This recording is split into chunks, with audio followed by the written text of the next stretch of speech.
have to go back to the drawing board and try to uproot all of the insecurities that cause someone to want somebody to feel that way. Because in and through yourself, if you're in the right state of mind and you're a healed person, you're not trying to make anybody ever feel bad. You only make people feel bad when you're hurting and when you're intimidated or you're afraid or you want to be in control. So you use those tactics to try to keep somebody where you want them to be. And so that's why you have to work with the people to get them at a place called heal so they can quit treating their spouses that way.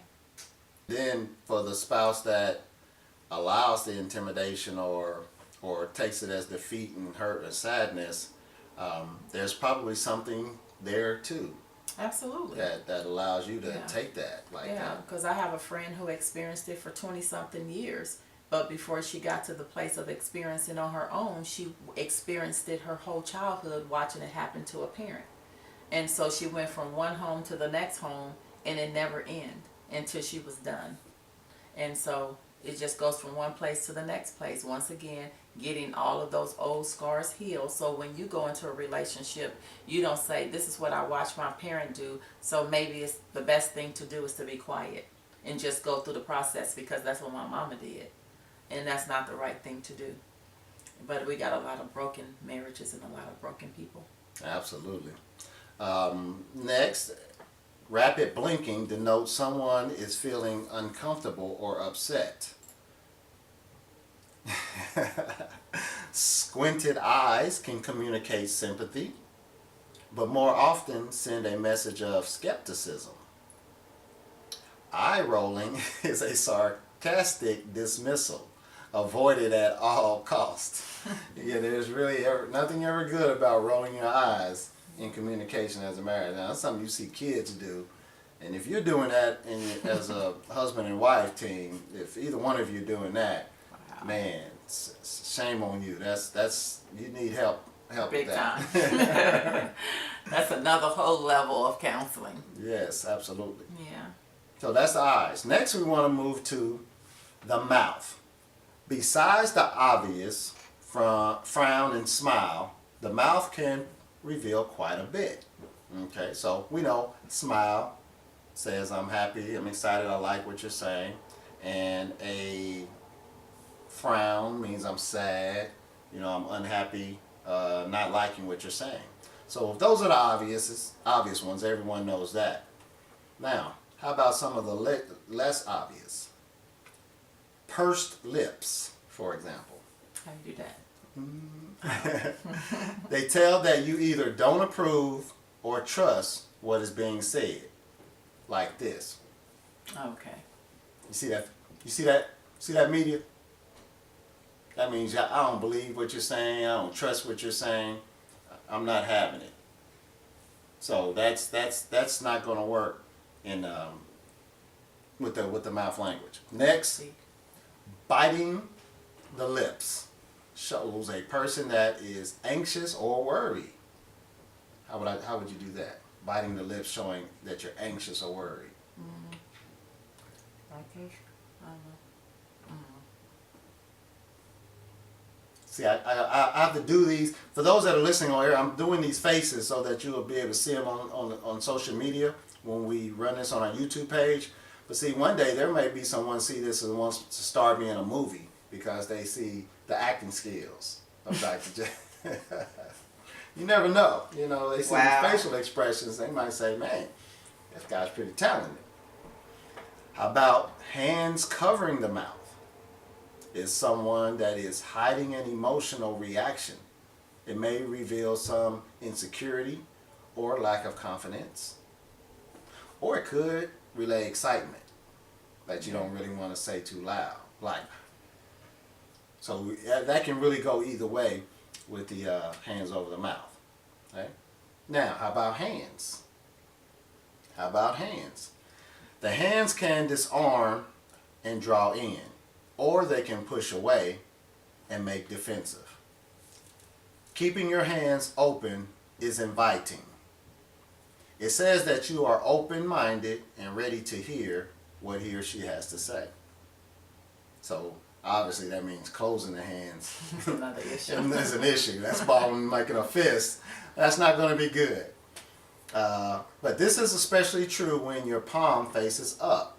It shows you are looking to connect, like reaching out to hold hands. Oh, isn't that sweet? Isn't that sweet? All right, they can't see you shaking your head. Palms down can be perceived as pushing away or putting away. Yeah, this is good. Come on, pay attention to this, people. This can help you. And as I said, never close your fist. It communicates anger and that you are closed off. Open your hands, please, sweetie. The camera is not seeing anything. Open your hands and turn them up. Face them up. Invite me to hold your hands. There you go. Be careful when using exaggerated motions with your hand.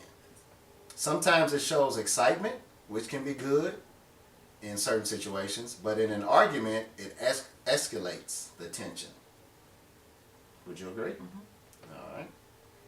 How about, oh, here's another thing that you don't want to do with your hands. What? You do not want to point your finger in your spouse's face. Not even close enough to where, as if you're almost touching their nose. You never want to do that. Oops. Never want to do that. You see what I'm doing? You never want to do that. That's not a good sign. All right. How about posture? What does posture say? When thinking about posture, the most powerful way to connect is by mirroring. Now this is good. I'd never really paid attention to this before studying this. It's making the same pose and forming the same posture as your spouse. Now I'm not talking about like when you were a little kid and somebody was doing something, you matched everything that they did and you got on their nerves. I'm not talking about that. But if they're relaxed, showing a relaxed posture, then you're showing a relaxed posture. If they're intense and up and involved, you're up and involved.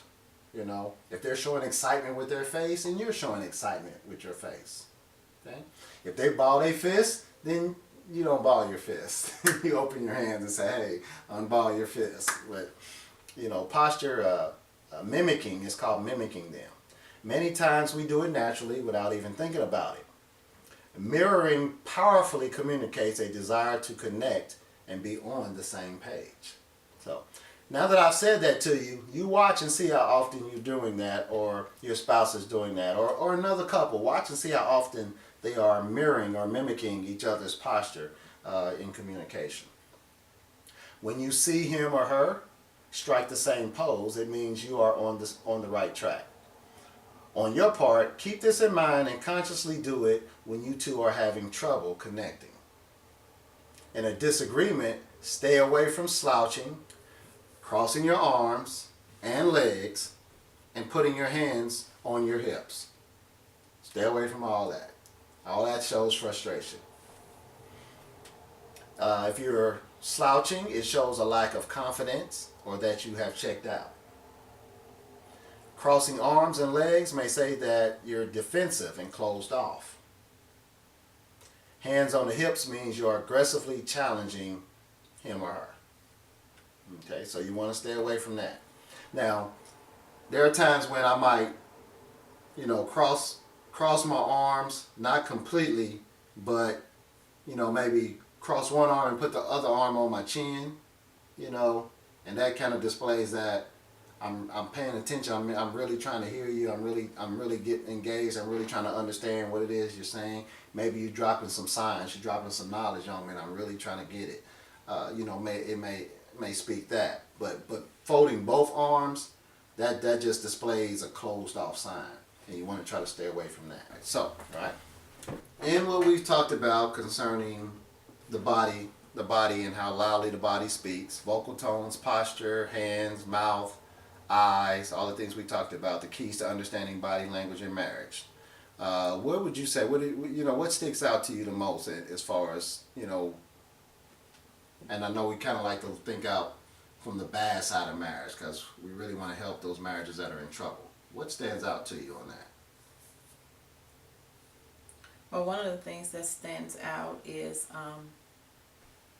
the way that couples communicate when they're talking to one another and they walk away from each other. That is a loud voice in the body language saying that I'm done, there's nothing left to talk about. Now that says even more than I'm done. Yeah, but I'm just saying that's one of the ways. They don't say Yeah. anything. They just, I mean, they can be in a public place and they may not want to go there. And they may not want things to escalate within where they are. And so one of the ways to shut it down is one of the spouses may walk away, or they'll put their hands out, brick wall, you know, like enough, not right now, not here. And that seems to kind of drive people over the edge. That's because it's disrespectful. Yeah, So it shows disrespect. disrespect. But it's happening, and it's happening quite often. You know, with the couples, and sometimes you ask them in counseling, what did she say? What did she do to you? And he said, it's not what she did. It's like those faces she's making. It's like all this stuff she does with her hands and her mouth. You know, all those different things. And he is more frustrated without her saying anything. And so, believe it or not, it's destroying marriages without anybody verbally saying anything. And so I believe that is something that you should pay attention to. And if you can correct some of it, then you should try to do that, because sometimes it do more damage than even talking about a situation. Absolutely. And I know with honor and respect being one of men's, you know, most powerful needs, then a disrespectful facial expression and a disrespectful sound, or a throwing of the hand or walking away, then that loudly relays disrespect and dishonor to a man. And so that is a surefire way to just shoot an arrow through his heart. And it's not saying it's right for the man to do it to the woman either. Either way, it's no good. But I just use it in the term of a man because honor and respect is something greatly needed by men, and it opens up a door. If you're here's the thing: you don't want to be being dishonorable and disrespectful, and you don't even know it. That's true. Because you don't even know you're doing it, but it's being done, and now you're opening the door for somebody else to show them respect and honor, and it opens the door of temptation and things like that for them that they have to fight off, not even knowing why. They love their spouse, they're not looking for anything, but just because somebody's showing honor and respect, it opens up a connection, and if you're the person who's being dishonored or being disrespectful, you have to make sure you keep the door closed on anything like that. Anybody trying to give you any compliments or anything like that, you have to make sure you check yourself that you're not going looking for that, and you open up with your wives and be vulnerable. This is the thing, people. When these things are going on, and it's not when you're mad and you're upset and you're angry, that's not the best time to talk about it. It's when things are good, or it's when things are okay, when it's not on your mind, but it's happened a day or two ago or something like that. Then you say, hey, I got something I want to talk to you about, and then you open up. And here's the thing: don't point the finger in their face and say, you do this, and when you do this, this is what you're doing. Don't do that. What you want to do is say, there's some times where you make this expression, or you make this sound, or you make this, and it makes me feel like. Because one thing your spouse cannot do is they cannot tell you how you feel. But if they love you and they care about you, then what they will do is they will do everything they can to try to make you feel better. Yeah. Okay? And if I don't want to purposely be hurting my wife. I don't want to purposely be making her sad. And if it's something that I'm doing and it's not scripturally something that I should be doing. It's just something in the grade. It's just a habit of mine. It's just a way that I am, and I'm doing it, and it's making her unhappy, then I should be willing to stop that. And I should try to put a plan of action and say, hey, you know what? If we're out in public and you see me get ready to do that, just tap me under the table or something like that, or, kiss me on the cheek and pull my earlobe. And that's our signal. That means that, you're doing that thing. And it's not going to embarrass me in front of the group because it looks like you're being affectionate with me. But really you are trying to give me a signal that you're about to do that thing that I don't like. You know, that's pretty good. How about that one? I just came up with that one off the cuff.